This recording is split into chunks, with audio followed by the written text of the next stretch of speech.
Hello student, हम previous year question paper discuss कर रहे हैं जो आने वाले सभी एग्ज़ाम्स के लिए बहुत ही इंपॉर्टेंट होने वाले हैं।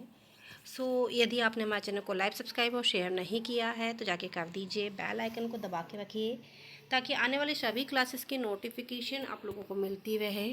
तो चलिए स्टार्ट करते हैं। इस समय हम 2024 का पीजी नर्सिंग का एंट्रेंस एग्ज़ाम का क्वेश्चन पेपर डिस्कस कर रहे हैं, जिसके ऑलरेडी हम 120 एमसीक्यूज डिस्कस कर चुके हैं। रिमेनिंग एमसीक्यूज हम क्लास वाइज डिस्कस करते रहेंगे।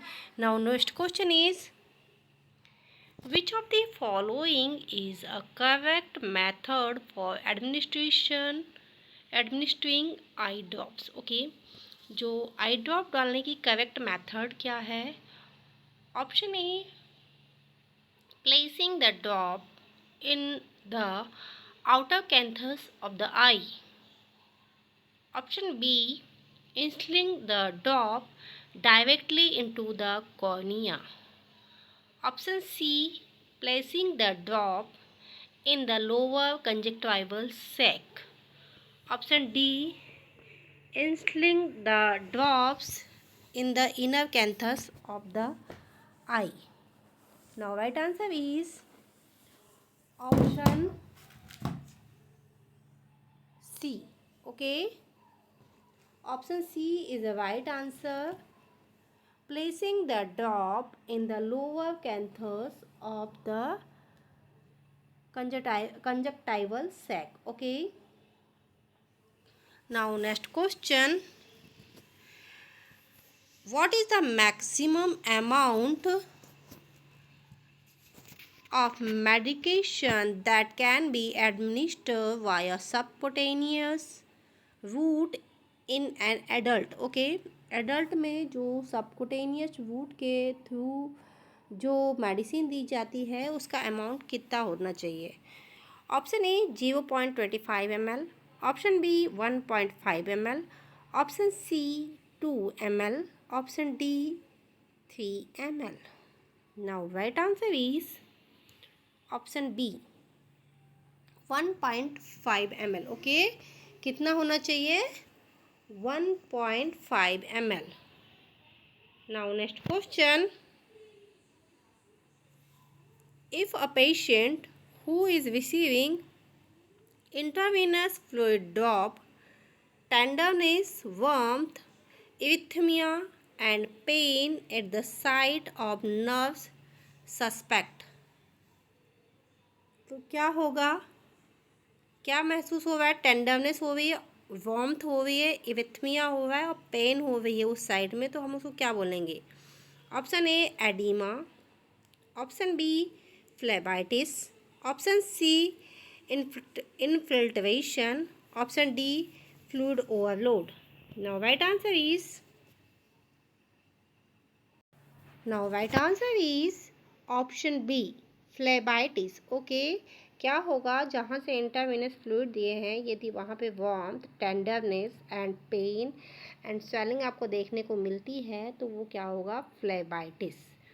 Now next question. Which nutrient is the most important of wound healing in surgical patient? Okay, तो कौन सा न्यूट्रिएंट है जो सबसे ज़्यादा इम्पोर्टेंट वर्क करता है काय में? वुंड हीलिंग में, घाव को भरने के लिए. Option A carbohydrate, option B protein, option C fat, option D minerals. Now right answer is option B protein. ठीक है, protein is only that is responsible for the wound healing. Okay, wound healing के लिए protein सबसे ज़्यादा responsible होता है, जिसकी वजह से वुंड जल्दी से ठीक हो जाते हैं या घाव जल्दी से भर जाते हैं. Now next question. Which of the following is a common complication of enteral nutrition? Option A hyperglycaemia, option B heartburn, option C aspiration, option D hypertension. Now right answer is option C aspiration. Okay, now next question. The most reliable method for verification of placement of small bore, okay, feeding tube इस। तो क्या करना है, जब यदि आपने small bore feeding tube placement किया है तो आपको सबसे ज़्यादा क्या चेक करना है?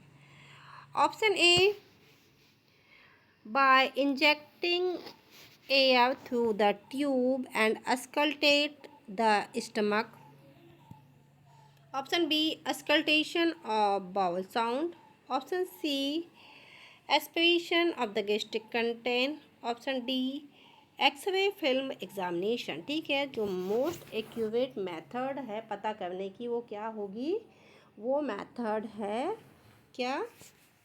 X ray of the examination. Okay, क्या करना है? एक्सरे फिल्म एग्जामिनेशन करनी है। Now next question, what is the appropriate method for the measuring nasogastric tube for the insertion? तो एप्रोप्रिएट टेक्निक क्या है नेसोगैस्ट्रिक ट्यूब इंसर्शन की? Option A, from the tip of the nose to the earlobe and the xiphoid process. Okay.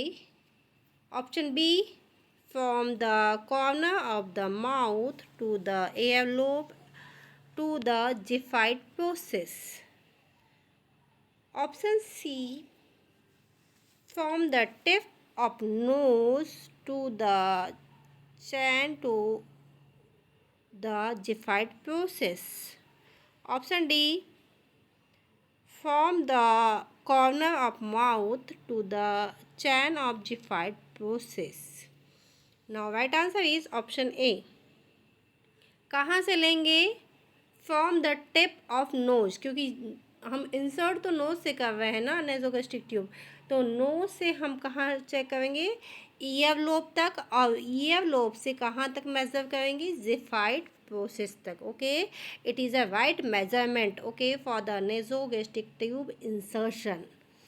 Now next question, the maximum amount of fluid administered in the cleansing anemia in the adults is, okay, क्या है? तो कितना fluid administer करेंगे? Option A, 150 to 200 ml. Option B, 200 to 400 ml. Option C, 400 to 700 ml. Option D, 750 to 1000 ml. अब यहाँ पे child की बात हो रही है तो कितना करेंगे? सॉरी, एडल्ट की बात हो रही है तो कितना करेंगे? 750 to 1000 ml। ओके, कितना करेंगे? 750 to 1000 ml। Now next question, which intervention is the most appropriate for the patient at risk of developing deep vein thrombosis DVT due to immobility? Okay, जो इमोबिलिटी की वजह से जो थ्रोम्बोसिस का formation होता है उसका इंटरवेंशन क्या होगा? Option A, incurring high fluid intake. Option B, applying compression stocking. Option C, preventing of high protein diet. Option D, administer pain medication. Now right answer is option B, applying compression stocking. Okay, now next question, which of the following is the common complication of immobility? Okay. Option A, increased muscle mass. Option B, enhanced joint flexibility. Option C, pressure ulcer. Option D, itching. Now right answer is option C, pressure ulcer. ठीक है, यदि इनमोबिलिटी है, कोई patient mobilise नहीं है, तो आपको उसमें क्या देखने को मिलेगा? प्रेशर अल्सर देखने को मिलेंगे। Okay, now next question, which is The main purpose of performing passive range of motion exercise for an immobilized patient. Okay, तो जो passive range of motion exercise है वो कैसी होगी? ऑप्शन ए, सॉरी, इसका पर्पस क्या होगा? Option A, to increase muscle strength. Option B, to prevent joint contracture. Option C, to enhance respiratory function. Option D, to improve digestion. So right answer is, हम क्यों करते हैं range of motion exercise या passive range exercise immobilise patient को? तो हम करते किस लिए है? टू प्रिवेंट जॉइंट कॉन्ट्रैक्चर के लिए. Okay, now next question. What is the first aid treatment for the nose bleed? Okay, जो नोज ब्लीड होता है उसके लिए जो फर्स्ट लाइन ट्रीटमेंट होता है वो क्या होगा? Option A, instruct the patient to tilt the head back. Option B, ask to the patient pinch of anestesial and lean forward. Option C, apply the cold compression to the back of the neck. Option C, instruct the patient to blow the nose forceful. Okay, so right answer is option B. Ask to the patient pinch the nostril and lean forward. Okay, क्या बोलेंगे patient को? Knows को pinch करके रखो और lean forward हो जाओ. Now next question.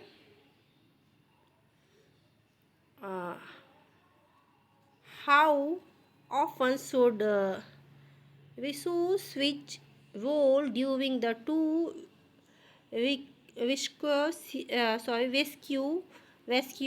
CPR to avoid fatigue? Okay, तो क्या है कि हमारे पास टू रेस्क्यूअर है, तो उनका रोल क्या है? कितने मिनट तक रेस्क्यू करेंगे? Option A 1 minute, option B 2 minute, option C 5 minute, option D 10 minute.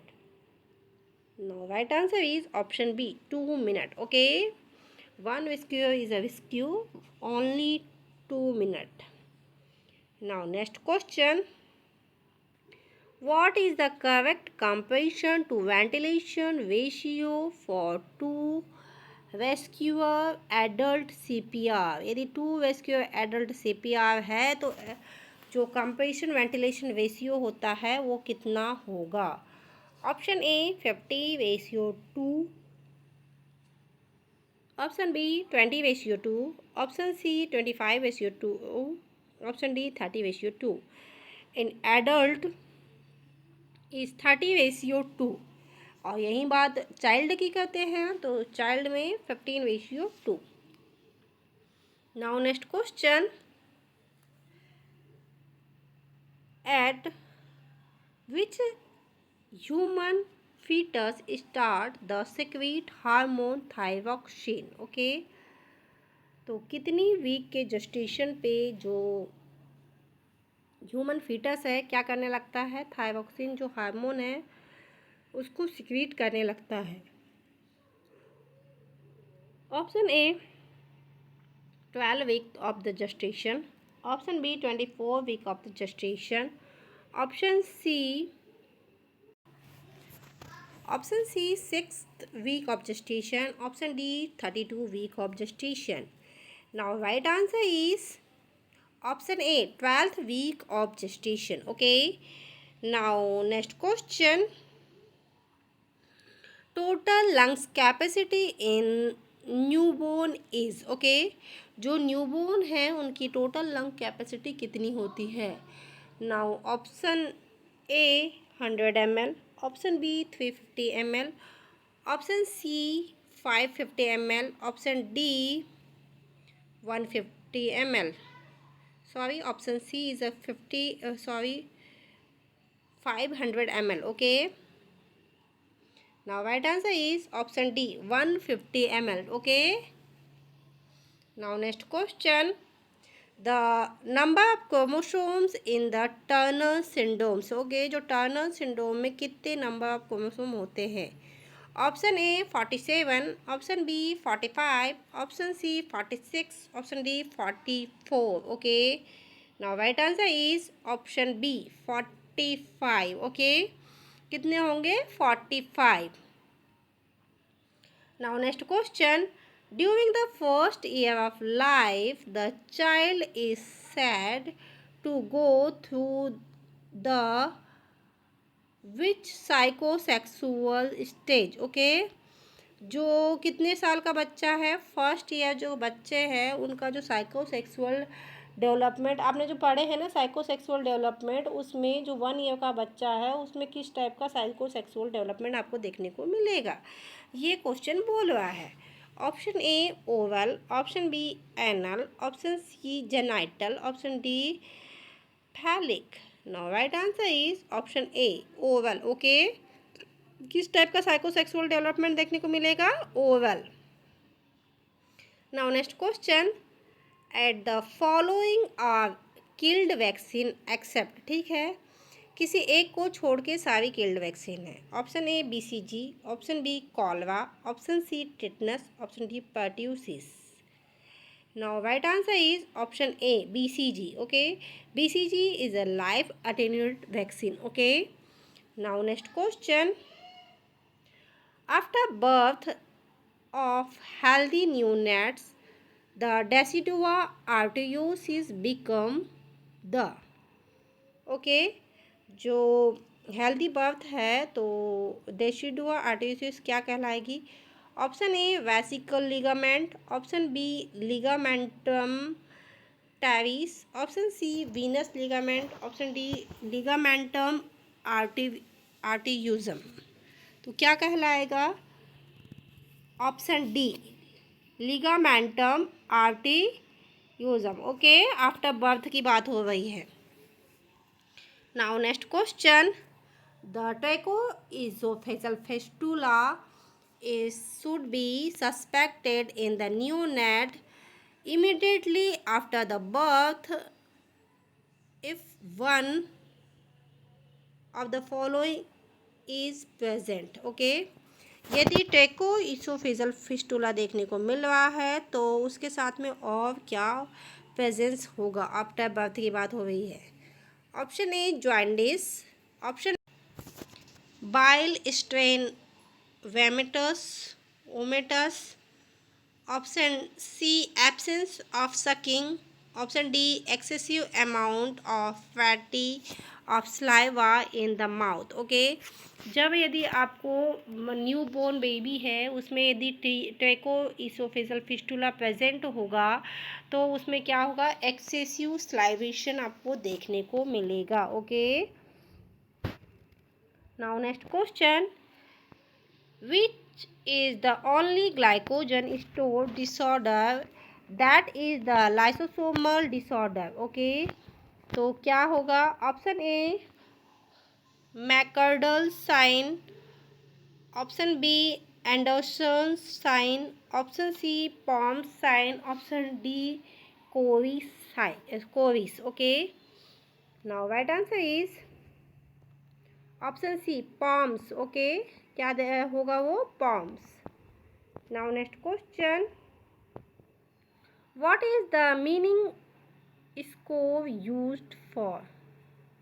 तो जो मीनिंग स्कोव है उसको काय के लिए यूज़ करते हैं? Option A fetal growth, option B grinding of IUGR, option C screening of retinopathy of the premature, option D fetal wellbeing. Now right answer is option D fetal wellbeing के लिए Manning score का use किया जाता है। Now next question. Which is the most dangerous complication of Kawasaki disease? ठीक है, जो Kawasaki disease होती है उसका मोस्ट डेंजरस कॉम्प्लिकेशन क्या होगा? कावासाकी डिसीज़ का? Option A coronary artery aneurysm, option B vasculitis, option C कैडी shock syndrome, option D toxic shock syndrome. Now right answer is option A coronary artery aneurysm. Okay. Now next question. White pulse pressure is an indicator of large left to right shunt is seen in. Okay. Option A VSD, option B tautology of Fallot, option C PDA, option D ASD. Now right answer is option C PDA. Okay. Now next question. AO reflex is seen in which anomalies? Okay. Option A hydronephrosis, option B polycystic kidney disease, option D horseshoe kidney, option D singles kidney. Now right answer is option A hydronephrosis. Okay. Now next question. McVan sign is hydrocephalus is otherwise known as. Option A sustaining sign, option B checked pot sign, option C big hand sign, option D Widens Fontaine. Now right answer is checkered pot sign. Okay. Now next question. Infant mobility rate in India as for NFHS 5. Okay. Option A 44 per 1000 live birth. Option B 45.9 per 1000 live birth. Option C 55 per 1000 live birth. Option D 35.2 per 1000 live birth. Okay. Now right answer is option D. Option D is the right answer. 35.2 per live birth. Okay. Now next question. Which is the most important reason for the precipitation of seizure? Okay. So option A increase glutamate, increased GABA. Option C increased AMPA, increased GABA. Option C increase glutamate and decrease GABA. Option D decrease glutamates and increase GABA. Now right answer is option C increase glutamate and decrease GABA. Okay, that is caused the seizure, precipitate seizure. Okay. Now next question. A mother with a 3-day-old baby present with sore nipples. Okay. The problem began with the first feeding and has persisted with every feeding. Most likely source of the problem is. तो एक baby है, एक माँ है, उसका बेटा कितने दिन का हुआ है? 3 दिन का हुआ है. ठीक है. अब उसको क्या हो रहा है कि जो निप्पल है उसमें सोर है और फीड नहीं कर पा रही है. तो वो किस वजह से है? Option A baby sucks is too strong. Option B feeding time is too long. Option C lack of nipple precipitation during the pregnancy. Option D poor attachment to the breast. तो ये किस कारण से हो सकता है कि वो जो माँ को सोव हो रहा है निप्पल में, तो वो कारण हो सकता है poor attachment to the breast. यदि ब्रेस्ट के साथ में बच्चे का अटैचमेंट सही नहीं है तो माँ को सोव होने के चांसेस होते हैं. Okay. Now next question. Which among the following is a predisposing factor of the traumatic postpartum hemorrhage? Option A, phase 2 pubic delivery. Option B, retained placenta. Option C, grand multipavity. Option D, general anaesthesia. तो जो most पार्सिपिटेटिंग haemorrhage होने के क्या कारण है? Face of the pubis delivery. Okay, so student, ये थे बहुत ही इंपॉर्टेंट एमसीक्यूज जो हमने आज की क्लास में डिस्कस किए। इसके रिमेनिंग एमसीक्यूज अभी हम और क्लास वाइज डिस्कस करेंगे। सो प्लीज़ आप हमारे क्लास में बने रहिए। यदि आपने हमारे चैनल को लाइक, सब्सक्राइब और शेयर नहीं किया है तो जाके कर दीजिए। बेल आइकन को दबा के रखिए ताकि आने वाली सभी क्लासेस की नोटिफिकेशन आप लोगों को मिलती रहे। Thank you for watching.